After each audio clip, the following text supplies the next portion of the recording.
listening to the Ecosystem Approach show. I'm Jason. And I'm Patricia. Tune in every Monday at 1 p.m. Pacific Time and 4 p.m. Eastern Time on Transformation Talk Radio. We discovered that human potential is severely limited when you program humans like a machine, which is standard practice today for self-improvement. The Ecosystem Approach teaches you how to uncover your infinite potential by using natural methods that are truly revolutionary. Join us now for the Ecosystem Approach show. Today's show is about motives and intentions. So many people believe that there are indicators and behaviors that you can know that determine motives, but we know that's not true. Over the years, so many people have come to us because they were in pain because they didn't see the motives of the people close to them.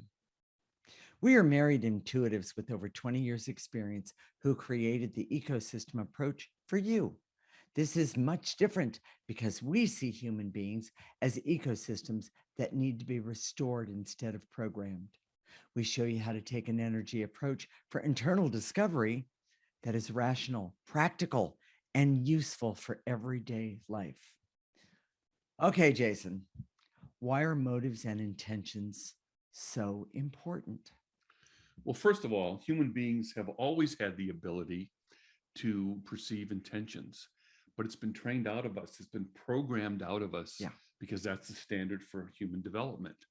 Programming has us focus on goals and objectives that ignores feelings and emotions and intentions, which build up in block our intuition. Sure.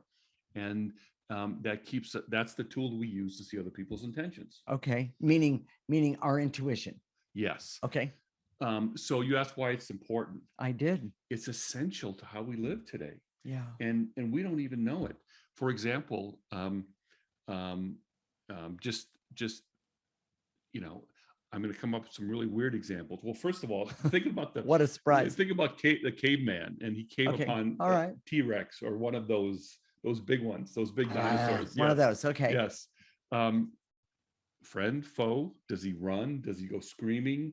Does he ask him, what kind of flowers he likes, things like that, whatever. Yeah. Okay.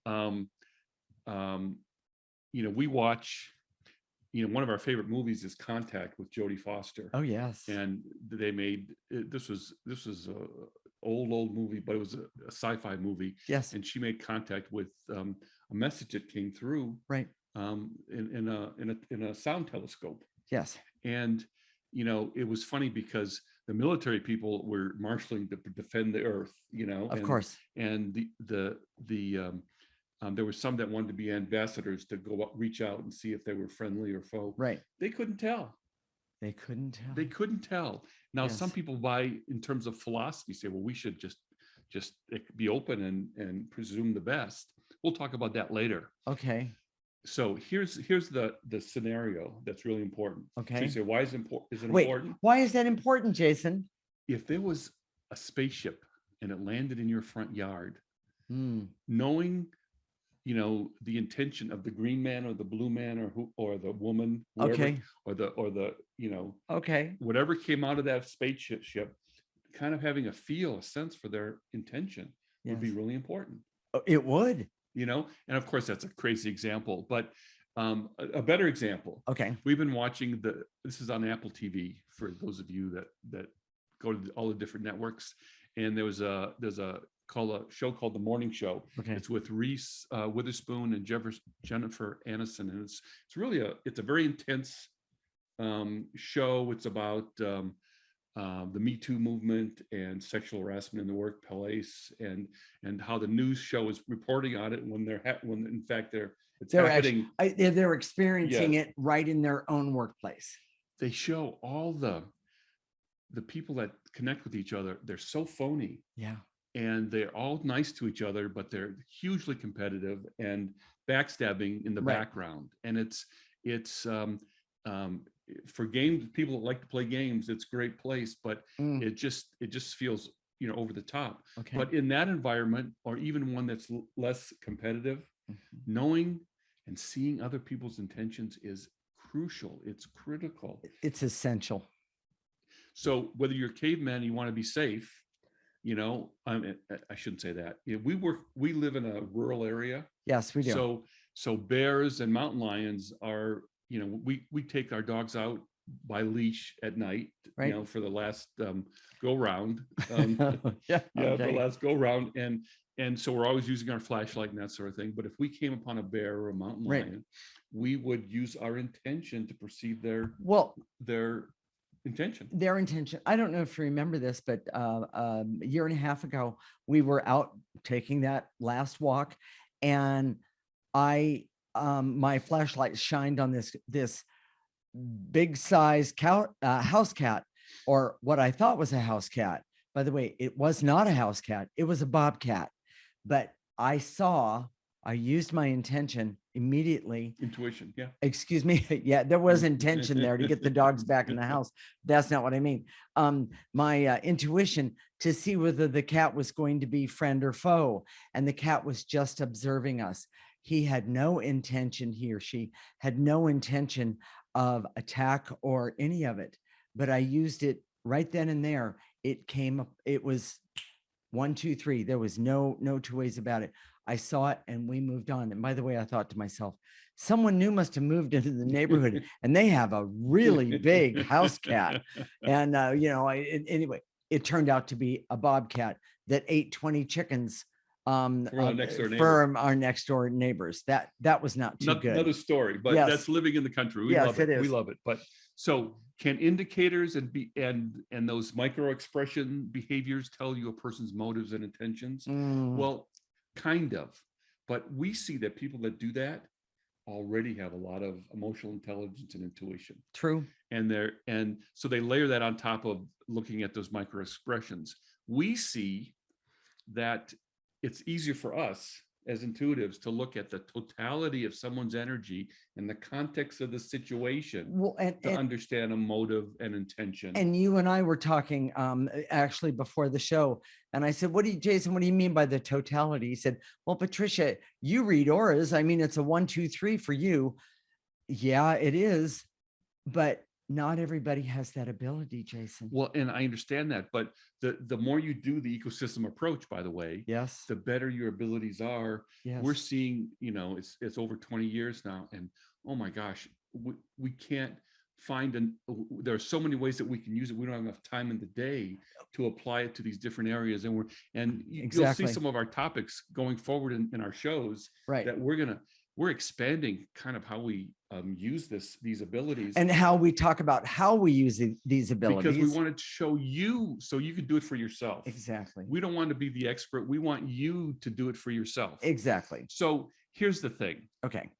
Con artists, psychopaths, serial killers, advertisers, and public relations people. All those people in the same that most people go, that doesn't sound right. Wait a minute, think about it. They all know how to get you to believe something about a human person. There you go. A person, right, like a celebrity, a public figure, that may not be totally true. Well, in fact, I would say for the most part, most of it is 3/4 not true. Well, and our politics today would be very different if we all could collectively read emotions or intentions and motives. Yes. So you can create illusions about people and things like that. Right. And we're so collectively gullible. Oh my gosh, I am so amazed at the gullibility of us, because this ability, which is natural to human beings, has been trained out of us. Yes, it's been squashed. It's been covered up. Here's the thing that is the biggest part of this. The worst evil happens from bad motives of abusive people, sexual deviance. But here's the thing. Most of it happens from common everyday people who lie about their own motives. Bosses, parents, coworkers, neighbors, friends. And it may not be all the time. It may just be for a particular situation. Sure. In a particular situation. But it can be really hurtful. Well, but if you have the ability, by using the ecosystem approach, to use your intuition to see truth, or not the truth. I'm not going to call Yes. it a lie, but truth or not the truth, and the ability to speak up and say, wait a minute, I'm not quite sure about what you're talking about, or what's your motive on this, or that kind of thing. People who have bad motives don't wear a t-shirt. No, and I have bad motives, step Yeah, back. yes. Yeah, no, they don't have that. That You're never right. happens. One more example. We saw a movie, it was actually last night on Netflix. It's called Love Hard, and it's about an Asian family who prefers one brother over another. Yes. And they don't see their own, their motives. The parents don't see I it. suspect, you know, obviously it's Hollywood, but Yes. I suspect in this situation, their motives would not be bad, but they don't understand what they're actually delivering is different than what their motives are. Yeah, exactly. You know, exactly. and that's another way of seeing, you know, being able to perceive them. And by the way, I have to say that this Love Hard movie is probably more common in everyday families than you can even imagine. So, Jason, what are the key points of this segment? Human beings have a natural ability to judge motives and intentions, but it's been trained out of us. Programming numbs and excludes human abilities to perceive motives. So we don't believe we have the ability. Right. The worst evil happens from everyday people with bad intentions, bosses, parents, coworkers. And the ecosystem approach was created to help restore our natural human abilities to judge intentions and emotions and motives. And it works, by the way. Yes. In the next segment, we're going to talk about the most important understanding of motives and intentions that everyone misses. This is the Ecosystem Approach Show with Jason, and I'm Patricia. You're listening to Transformation Talk Radio.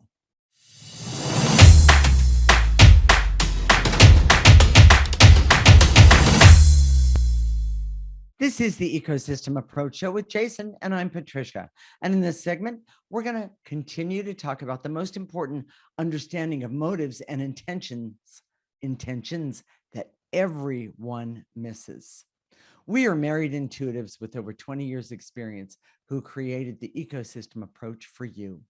This is much different because we see human beings as ecosystems that need to be restored instead of programmed. We show you how to take an energy approach for internal discovery that is rational, practical, and useful for everyday life. Jason, I'll bite. What are the most important motives to understand that everyone misses? Your own. And are you talking about me personally?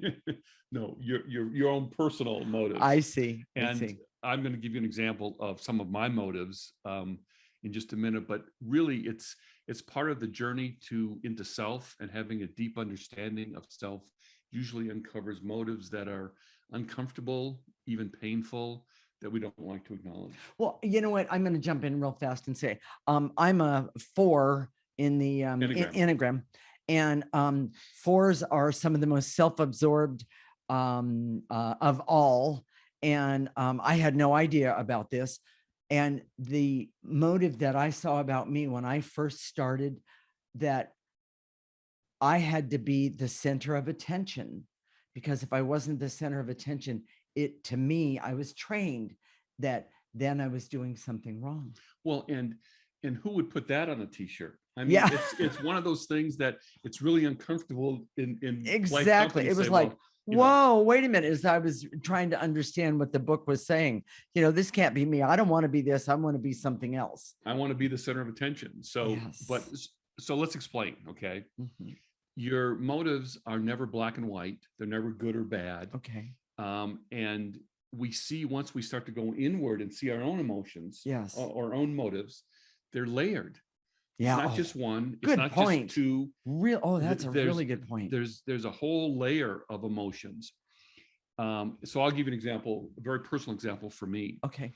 After the death of my first wife, I had an 8-year-old child, and I was in the Army at the time, and I literally didn't know what to do, but I believed, I told myself this story that I would do anything it took to make sure that my daughter was protected and be okay. Yes. And that sounded really good. And I'm sure I expressed that in the right venues to other people. But now that I see it, Okay. After doing the ecosystem approach for 20 years, I see that I was afraid to be a single parent. I didn't want to do it by myself. I didn't want to raise her on my own. I didn't know that I was afraid that could I be a good parent on my own?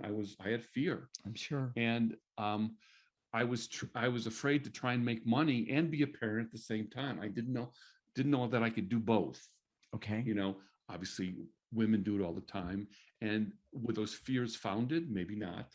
But I thought my motives were very lofty. I'm going to do whatever it takes to take care of my child. Right. But really, I was afraid. Yeah. And that fear is what drove me into my next marriage, which is not Patricia. And we, well, let's put it this way. Thank God. Yeah, it wasn't a good one. And but I was thinking, I'm going to do the best thing I can for my daughter, and everything lined up on paper, so it just made sense to me.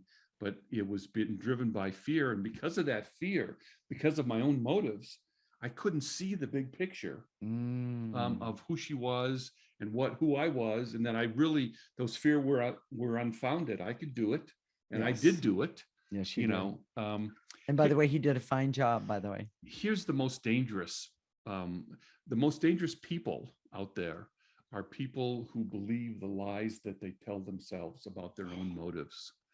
And those are the hardest people to see in terms of seeing their own motives. Right. So when we look at someone's motives, if they're lying to themselves and they really believe that lie, it's harder for us to perceive that that's a lie. Although, again, the greater our abilities, the more refined our intuition and the higher our consciousness, we're able to see how people even lie to themselves. Well, and the other thing is that with the ecosystem approach, you can also see how you lie to yourself, and how if you do clearing around, well, let's see, neediness and fear and overwhelm and anger and resentment, all these things, if you get rid of those energies and put them in that processor, what you find is that you gain a clarity about what's going on in your life, and that there is solutions. Yes. And by the way, it's never one thing. I guarantee you there are several solutions to every single problem or issue that you're handed. Here's one of the big things, and I've had people come to me with this question all the time. Okay. They're about to get engaged. They're about to get married. Mm-hmm. Can I trust this person? Will this person cheat on me? Will this, Right. And the most accurate answer is, I don't know, and neither do you. And there's no way that person who you're marrying may not even know. Right. True. Motives are layered and they're ever changing. So, but here's what we do know. Okay. We've seen people who you take their good intentions and the bad intentions, and we call it netting it out. I call it netting it out. Okay. It's an accounting term. I don't think you would call it netting it out. No, I wouldn't. But you put the pluses and the negatives together, and we're able to do this almost instantaneously for a lot of people around us. Mm-hmm. It's like that person nets out really negative. We don't want anything to do with them. We just work around that person. Right. We see them often clearly. Yes. Like right in the headlights. But there are a lot of people that you could go either way in netting it out. Exactly. And it depends on your perspective. Right. From my perspective, I always say, no, I don't want to be around that person. But you may say, well, I don't see some of those things that are so bad. Right. So or everybody does that. What's the big deal? Yeah, yes. One of those. Yeah. So let me give you an example. Okay. Where we used to work, there was he was a CFO. This company was an art college, and it was owned by the granddaughter of the founder. Mm-hmm. And so it was family owned, but she was awful. She had no morals. She had no integrity. We knew it. There are a lot of people around her that didn't know it, right. But we knew it. It was very, very clear. And she hired the CFO, who was basically the enforcer. And one of the things that she loved to do is, after she had a vendor for a certain period of time, then she'd just cut him off. and they would still owe her 10, 20, $30,000. No, she would owe them 10, 20, Exactly. $30,000. And Yes. she would just cut them off and said, they've got enough money for me to go to somewhere else. Yes. And it got, we didn't like it. We felt really bad about it. Often I dealt with it firsthand because I was in purchasing. Exactly. And they would call her, not the owner of the company. But this guy would enforce that. So we didn't have a very good view of this CFO. He came in to be an enforcer, but we had people in the company who would come to us and say, oh, he has this tenderness toward his granddaughter, so he must not be all bad. Yeah, he's a good guy. Yeah, he's a good guy. Well, he's not a good guy. Yeah. And we netted it out very quickly and said, no way. I don't want anything to do with that guy. Well, we had to interact with him because he was in our chain of command, so to speak. But we knew who he was, and we took it for what it was. But we could see his motives. But there were people in the company that said that would want to give him more credit than he really deserved. Now, there may be people who that would be reasonable based on their motives and what their objectives were. Okay. But we see that there could be clear lines of netting it out. Right. But for each of us, that's different. Yeah, that's true. That's true. Here's the other part that's really important. Okay. A lot of people have a philosophy: fear and paranoia versus trust and optimism. Okay. Those often are philosophies that don't work. So in other words, if you believe that you should trust people in the beginning, just out of philosophy, or some people say, I don't trust anybody. That's going to keep me safe. Yeah. I've seen I don't both. trust anybody. Neither one is really good. What you should do, which is the way we're designed as human beings, is to constantly be looking at who a person is and what their motives and intentions are in the moment. Yes. Constantly. Right. And that's the way we're designed. It's not that hard once you start to do it. Right. And it's really, really positive. Right. So, Jason, what are the key points of this segment? Understanding your motives will give clarity in life and contribute to self-understanding. It's rare to go back and look at your motives from the past and feel good about what you see. It's normal. Don't worry about it. Expecting motives to be a certain way based on philosophy is never good. Constantly looking is always the best. And the ecosystem approach shows you how to go back and look at your emotional story and perceive your emotions and your intentions and motives. And before we go to a break, Jason, am I correct? Now is the perfect time to commit to doing the ecosystem approach. Oh my gosh. If you say, yeah, I need to learn this. I need to learn how to do this. Right. We don't want to be the experts for everybody. We want to teach you how to be your own expert, Exactly. Which is the way it should be. So go to our website right now at theecosystemapproach.org and sign up for our free section. More about that to follow, but do that in the break. Yes, exactly. So with that said, in the next segment, we're going to talk about what you can do to develop your ability to see and know other people's motives and intentions and how best to use that information. This is the Ecosystem Approach Show with Jason and Patricia, and you're listening to Transformation Talk Radio.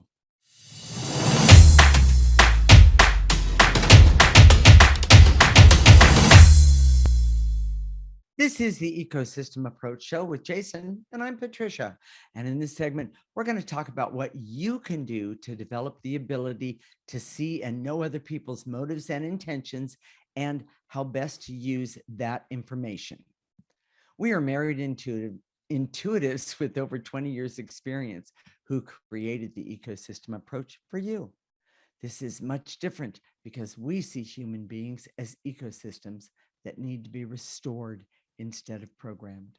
We show you how to use an energy approach for internal discovery that is rational, practical, and useful for everyday life. Okay, Jason, how do you learn to see and perceive other people's intentions and motives? First, you have to know your own. Okay. And you do that. We've done shows about this: self-knowledge, your emotional story, time travel, going back in your history and changing the past. Those are all methods of knowing yourself.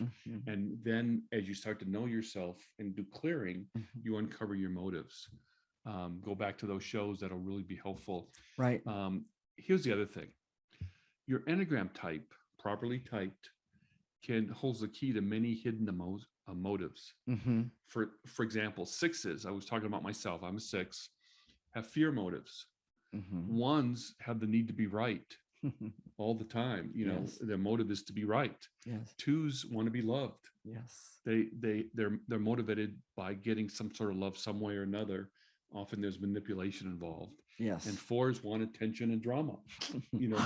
I don't know what you mean. So when you start to understand the Enneagram and know your type and read about it, then you can have an understanding of what you need to clear, right, to uncover what your motives right, are. Right. So for a 6, for example, you start clearing fear. You start to see, well, what am I afraid of? Oh my gosh. Well, yeah, and the interesting part about all of that is all of us are afraid of things, and we have no idea how much we are afraid of until we start clearing it. It's pretty awesome. Yes. Here's one of the big traps. Okay. If you determine someone's motive, predetermine it. Okay. You say someone's on our side, or this person has good motives, or whatever. Their intentions are good. They're a good person. Yeah. Okay. We put them in a box, and then we never question it again. That's the philosophy we told you about last time. Well, actually, I was trained to do that. Yes. I was absolutely this trained. person is my family member, therefore they must have good motives toward me, right? Right. That's we've had more drama because people say, well, it's my sister or it's my mother. Right. How can they act like that toward me? Well, just because they have that position doesn't mean they have good motives. You know what? I have one I have an older sister. I have a large family. I have an older sister whom I was a year behind her in school.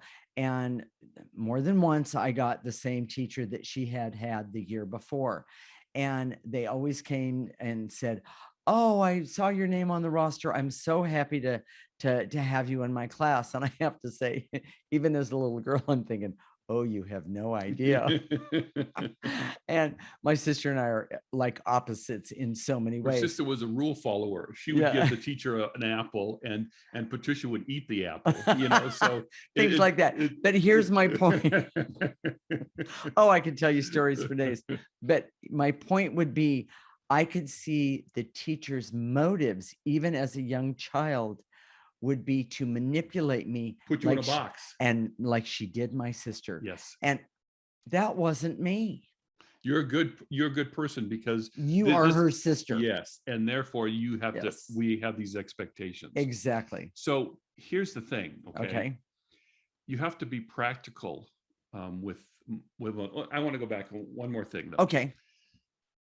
We think that once a person has a motive, it's going to stay that way. So even if we can perceive it, we say, oh, that person, has a good perception toward us, or they're loyal to us, or whatever in the moment. Okay. Sure. That doesn't mean it won't ever change. They change all the time. We take care of my 91-year-old mother. She's going to be 92 pretty soon. Yeah. But she's become, because of dementia, more and more self-absorbed. Oh. She would always claim, and it wasn't untrue. It was true. Okay. That she cared for her kids, me and my sister, and now Patricia too, because she sees Patricia's part of the family, that she would do anything for them. But she's become so self-absorbed. She can't. That's her philosophy, but that's her motive is not that anymore at all. No, the self-absorption is over the top. She has no idea how she affects us or problems she causes for us, and we try and anticipate her every move because she has dementia. And so it's like getting in front of a little kid that's going to do something wrong. So we make sure they don't trip or whatever, fall over. Well, and the other thing is we take the Sharpie out of their hand so they don't draw on things. Same thing. Yes. So just because someone has a motive one time, it doesn't mean that it doesn't change over time. Exactly. You always have to look. You always have to see it. Yes. So give you an example. Okay. Where we used to work, there was this guy that I clicked with. His personality, my personality just clicked together. Okay. Yes. And we had fun together, and I would offer him lots of ideas. And he said, oh, that's a great idea. And he would go help me implement it. Except if the if the owner, who was his boss, didn't like it, he immediately would capitulate to whatever she wanted, even if it was stupid. He wouldn't go to bat for a good idea. He wouldn't try and advocate for a good idea. He would completely roll over. I knew that about him. And so it worked for me because there were some things I got done that she never got in the middle of. So it worked out, and it was more effective, and it was very helpful. And it worked. So always be practical with your emotion, with your motives. So just because you see someone has a bad motive doesn't mean that you should ignore them or avoid them or whatever. Know what your motives are, see what the other person's motives are, and then be practical about it so you can work around it and see it for what they are. And I would say, know what yours are, know what theirs are, and clear the negative energies that are keeping you and them from a great solution. Right. Sometimes that works. Sometimes that bad motives, you can see that they're hiding their bad motives. Yes. They're saying one thing and they're doing another, just like the show that we talked about, morning, Good Morning, on Apple TV, and everybody was hiding their motives. Yeah. And it wasn't about a win-win. It was about, I want to win. Yeah. It was a scorched earth type of situation. Yeah, that was bad.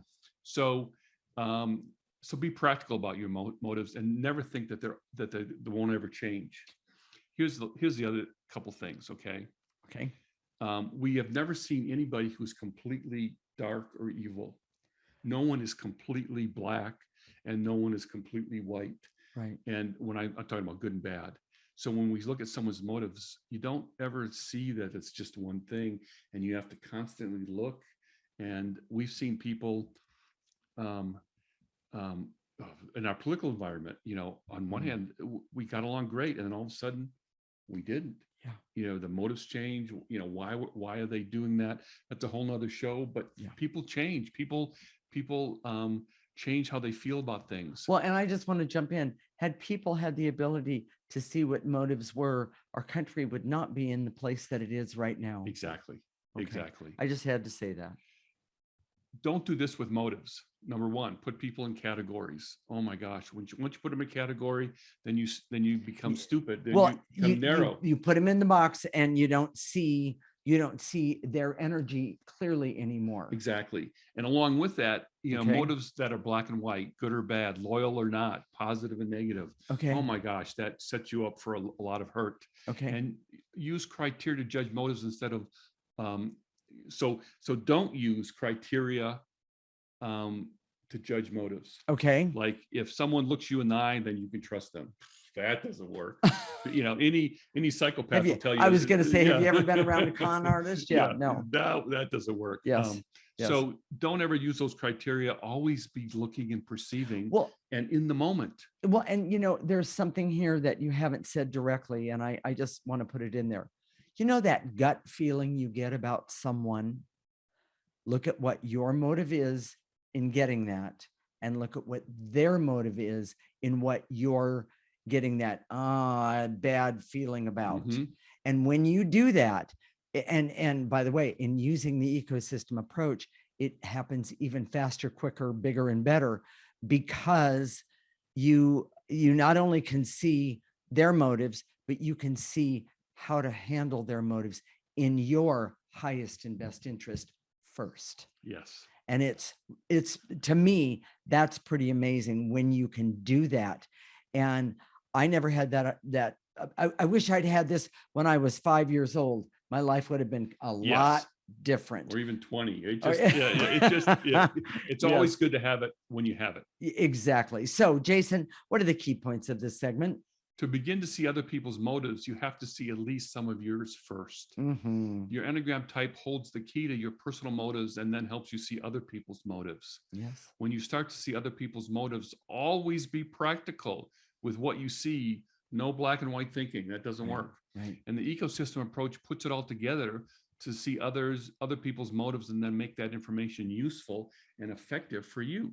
Yeah, exactly. So Jason, let's tell everyone how to do clearing, and then we'll get to the next segment. So you don't have to sit you can sit, stand, walk, lay down, stand on your head. No particular posture is necessary.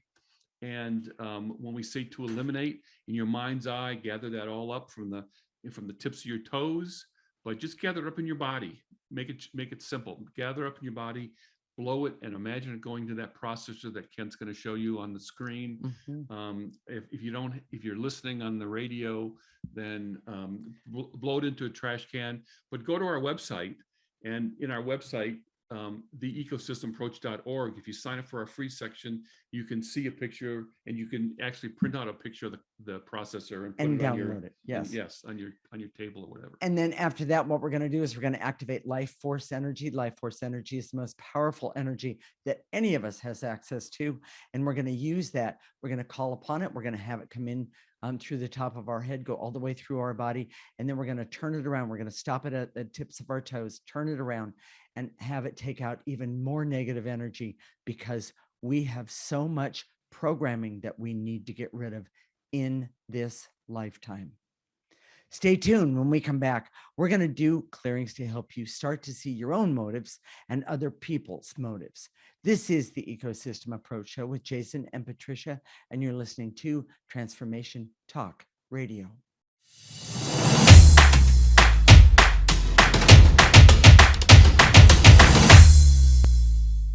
This is the Ecosystem Approach Show with Jason, and I'm Patricia. And in this segment, we're going to do clearings to help you start to see your own motives, and then, of course, other people's motives. Jason, you ready? Here we go. All right. I direct all my resources in all dimensions to eliminate the barrier so I can remove the numbness to my motives and intentions. Take a breath.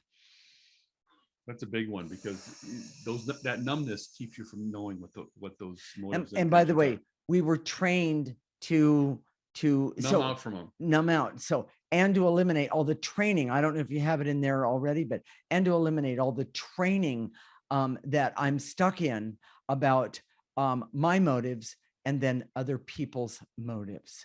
Take a breath, nice and easy. And to eliminate the barriers so I can remove my own gullibility and innocence to other people's motives and intentions. Excellent. Take a breath. Oh, excuse me. By the way, that yawn is not because I'm bored. It's because that's a huge amount of energy that I'm picking up from everybody going, I got to get rid of this. Excellent. Perfect. Yes. So, and to eliminate the intense feelings of worry and anxiety and numbness that is often caused by my invisible motives. Take a breath. And to eliminate any feelings of fear, hurt, and shame that are blocking me from perceiving my own motives or other people's. Oh, that's a good one. Take a breath. If you think that everything's always your fault, you can't see other people's motive to make you the bad guy. Exactly. And to eliminate the barriers so I can see how misreading other people's motives has hurt me all of my life. Take a breath. By the way, I would say that was a big one for me. That's a big one for everybody. And to eliminate the veils and illusions so I can see hurt and pain in the world, because collectively we don't see motives. Right. Take a breath. And to eliminate any feelings of fear and terror that I have because I can't see or perceive motives. Doesn't mean I can't in the future. Take a breath. When you come upon something scary and you already expect to be hurt, eaten, or attacked by the alien, it doesn't matter. Right. You're gonna have a fear response, even if it's not necessary. Exactly. So, and to eliminate the barriers so I can see how dark energies have hurt me because they're invisible to me. Take a breath. And if I use the ecosystem approach, I can start to see those dark energies. Take another breath. And to eliminate any intense anger I have because I didn't see dark energies before it was too late. I need to be able to see motives. Take a breath. Take a breath. And to eliminate any resistance I have to seeing my own motives, even if they aren't the best or weren't the best. Take a breath. And to eliminate the veils and illusions, so I can see most people, when they see their past motives, feel ashamed and hurt. It's True. okay. Yeah. Don't clear all that guilt. Yeah. Right now. Take a breath. And to eliminate the barriers so I can see that negative and dark energy exist. That's a big one, everyone. And with the ecosystem approach, I will be able to see it and clear it. Take a breath. And to eliminate any numbness or blocks I have to my old motives and intentions that may not have been great. Yep. Take a breath. Yeah. And to eliminate the barriers so I can see the benefit of seeing and perceiving my world in a new way. Oh, that's huge. That is clear and objective, and have fun with it. Take a breath.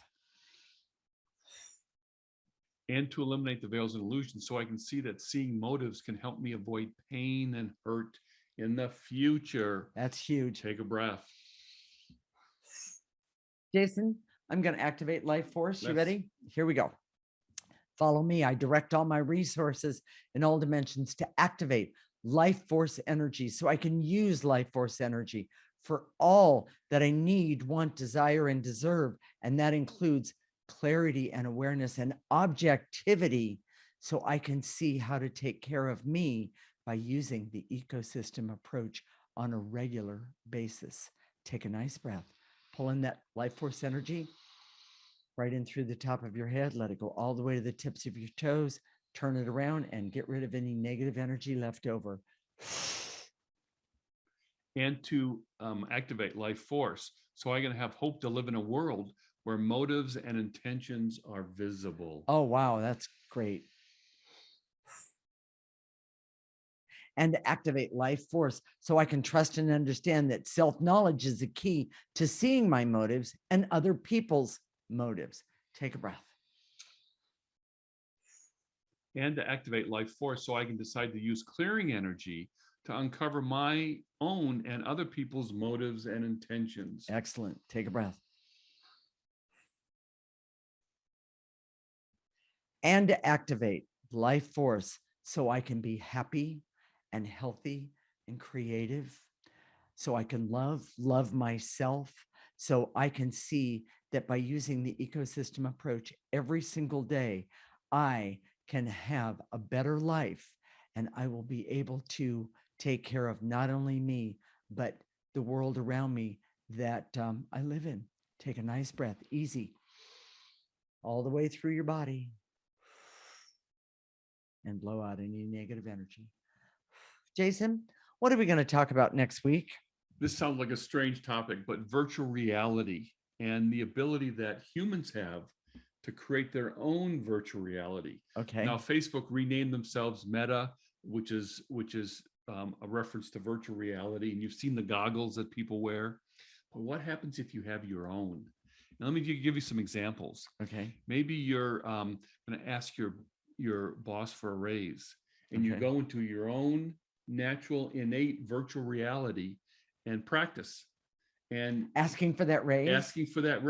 That's a great idea. And then if you keep going to your virtual reality, it says, no way, Patricia, I'm not giving you no raise. Okay. Then you can just go back, clear it, and then try it again. Oh my gosh. Love that. You can't do that with the technology. No, so you can't. Maybe you're a musician. Oh, and you just wrote a song and you want to see how the audience responds to it. Go into your virtual reality and look at the audience.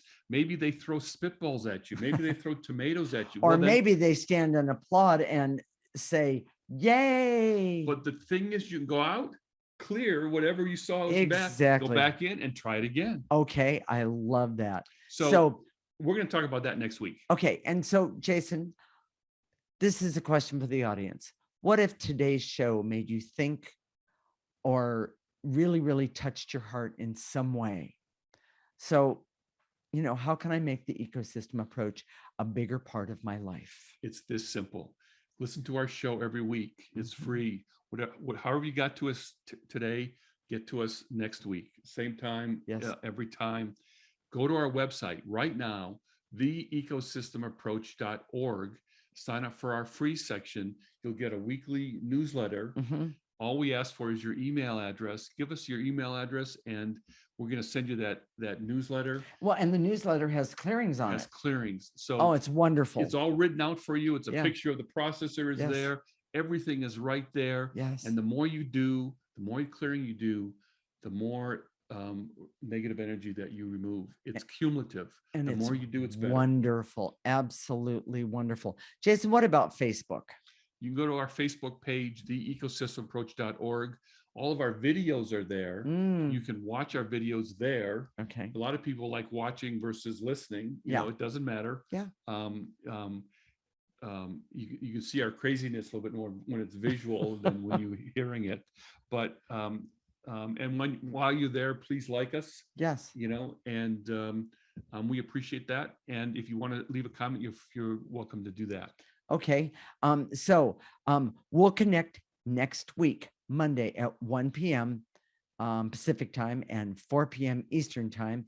This is Transformation Talk Radio, and you're listening to the Ecosystem Approach Show with Jason and Patricia. Remember, your ecosystem, your totality of you, which includes the energy and your essence, is the most important ecosystem in the world. See you next week, guys. Bye-bye. Thank you for listening to the Ecosystem Approach Show with Jason and Patricia. I'm Patricia. Tune in every week as we discuss practical ways to apply the ecosystem approach and develop your potential to live your life on your terms. For more information, visit our website at theecosystemapproach.org.